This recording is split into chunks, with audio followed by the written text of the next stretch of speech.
Assalamualaikum warahmatullahi wabarakatuh. Halo, apa kabar kawan-kawan?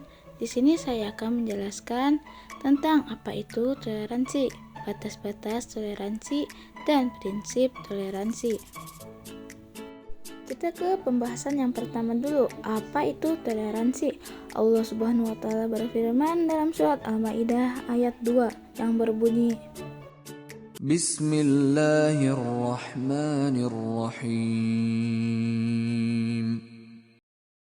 Ya ayyuhalladzina amanu la tuhillu شعائر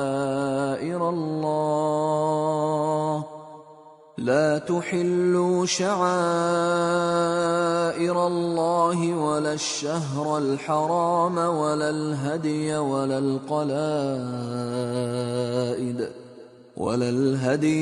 القلائد ولا آمين البيت الحرام يبتغون فضلا من ربهم ورضوانا وإذا حللتم فاصطادوا ولا يجرمنكم شنآن قوم أن صدوكم عن المسجد الحرام أن تعتدوا وتعاونوا على البر والتقوى ولا تعاونوا على الإثم والعدوان واتقوا الله إن الله شديد العقاب. yang artinya, wahai orang-orang yang beriman, janganlah kamu melanggar syiar-syiar kesucian Allah, dan jangan melanggar kehormatan bulan-bulan haram. Jangan mengganggu haji hewan-hewan kurban dan kelaid hewan-hewan kurban yang diberi tanda, dan jangan pula mengganggu orang yang mengunjungi Baitul Haram. Mereka mencari karunia keriduan Tuhannya. Tetapi apabila kamu telah menyelesaikan ihram, maka bolehlah kamu berburu. Jangan sampai kebencianmu kepada suatu kaum karena mereka menghalang-halangimu dari Masjidil Haram, mendorongmu berbuat melampaui batas kepada mereka, dan tolong-menolonglah kamu dalam mengerjakan kebajikan dan takwa, dan jangan tolong-menolonglah kamu dalam berbuat dosa dan permusuhan. Bertakwalah kepada Allah, sungguh Allah sangat pedih siksanya. Quran Surah Al-Maidah ayat 2. Jadi, makna dari surat Al-Maidah ayat 2, kita punya kewajiban untuk tolong-menolong dalam kebaikan dan takwa, dan jangan tolong-menolong dalam berbuat dosa dan pelanggaran, larangan menghalalkan yang haram. Pentingnya taat pada peraturan Allah, pertahankan kebersihan Masjidil Haram, takwa kepada Allah. Nah, sebelumnya teman-teman udah tahu belum sih apa itu toleransi? Karena bangsa Indonesia merupakan bangsa yang majemuk, memiliki banyak suku, agama, ras, dan budaya, sehingga semua warga Indonesia harus memiliki rasa toleransi terhadap keberagaman. Nah, jadi apa sih toleransi ini? Jadi, toleransi ini ditunjukkan untuk menghormati adanya perbedaan pendapat, agama, ras, dan budaya yang dimiliki kelompok atau individu. Toleransi berasal dari kata Latin, yaitu tolerer, yang artinya bertahan, sabar, atau membiarkan sesuatu yang terjadi, di mana seseorang atau suatu kelompok memiliki sebuah kepercayaan sendiri dan tidak mengganggu atau menekankan pendapat pada orang lain. Ada beberapa contoh toleransi.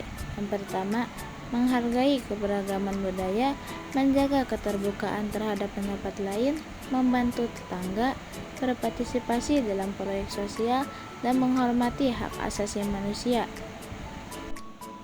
Yang kedua, bergaul dengan semua orang tanpa membedakan kepercayaan masing-masing, menghormati hak setiap orang untuk memilih agamanya, dan memberikan ruang bagi mereka untuk menjalankan ibadahnya. Toleransi menjadi penting karena dapat menciptakan kedamaian, persatuan, dan kerukunan dalam kehidupan bermasyarakat. Ada beberapa alasan mengapa toleransi penting. 1. Toleransi dapat meminimalisir konflik antar umat beragama dan menjaga kehidupan antar umat beragama tetap tentram dan damai. 2. Toleransi dapat meningkatkan rasa persaudaraan dan kasih sayang kepada sesama meskipun memiliki perbedaan. Dampak jika tidak ada toleransi, terjadi perpecahan bangsa, rusaknya tatanan masyarakat, munculnya konflik sosial, tidak adanya kesatuan dan persatuan, menghambat pembangunan dan pemerataan sarana dan prasarana, munculnya sikap brutal seperti kekerasan dan perusakan, selalu memandang budaya dan masyarakat sendiri lebih baik. Kita ke pembahasan yang kedua, yaitu prinsip toleransi. Toleransi memiliki prinsip dasar, yaitu toleransi bukan berarti setuju pada semua hal, tetapi menghormati hak setiap individu untuk berbeda. Prinsip yang pertama yaitu menghormati hak orang lain. Contohnya, kita tidak perlu sepakat dengan keyakinan orang lain, tetapi kita harus menghormati hak mereka untuk memilikinya. Prinsip yang kedua yaitu tidak merugikan orang lain. Contohnya, kebebasan berbicara memiliki batas ketika ucapan kita melukai atau mengancam orang lain. Jadi, kita tidak boleh merundung atau menghina orang lain karena mereka tidak setuju dengan pendapat kita. Jika kita menghina atau merundung mereka, itu sama saja kita tidak menghargai pendapat mereka. Yang kita tahu selama ini toleransi hanya menghargai perbedaan agama, padahal toleransi juga menghargai tentang pendapat orang lain, budaya mereka, dan adat istiadat mereka.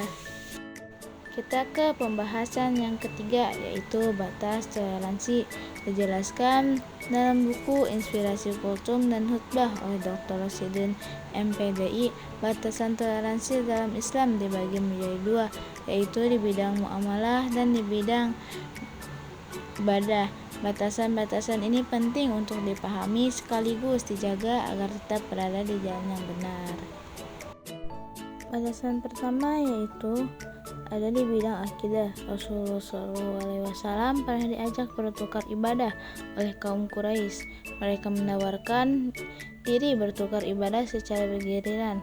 Artinya hari ini mereka mengikuti ibadah umat muslim dan esok hari umat muslim harus mengikuti ibadah kaum kafir. Namun tawaran tersebut ditolak dengan turunnya surat Al-Kafirun ayat 6 yang berbunyi, Bismillahirrahmanirrahim. Lakum dinukum waliyadin. yang artinya bagimu agamamu dan bagiku agamaku. Ayat tersebut menjelaskan bahwa dalam Islam tidak ada toleransi dalam hal ibadah. Contohnya saat mengikuti doa bersama antar umat beragama, maka umat Islam harus membaca doa sendiri dan tak boleh ikut mengamini doa agama lain di luar Islam. Yang kedua yaitu di bidang muamalah. Toleransi dalam bidang muamalah mencakup interaksi sosial dan ekonomi. Allah Subhanahu wa taala berfirman dalam surah Al-Mumtanah ayat 8 yang berbunyi, Bismillahirrahmanirrahim. لا ينهاكم الله عن الذين لم يقاتلوكم في الدين ولم يخرجوكم من دياركم أن تبروهم وتقسطوا إليهم إن الله يحب المقسطين. yang artinya Allah tidak melarang kamu berbuat baik dan berlaku adil terhadap orang-orang yang tidak memerangimu dalam urusan agama dan tidak mengusir kamu dari kampung halamanmu. Sesungguhnya Allah mencintai orang-orang yang berlaku adil. Merujuk pada ayat tersebut, kaum muslimin boleh berinteraksi dengan umat agama lain, hanya saja interaksi tersebut tidak mengancam nyawa, harga diri, dan harta orang lain. Allah Subhanahu wa taala mengajarkan umat Islam untuk berbuat adil. Oleh karena itu, dalam Al-Qur'an Allah Subhanahu wa taala melarang adanya monopoli ekonomi yang membuat kekayaan hanya dinikmat oleh sejumlah orang kaya. Baiklah, cukup sampai sini saja pembahasan kali ini. Sampai jumpa dan sampai bertemu lagi lain kali.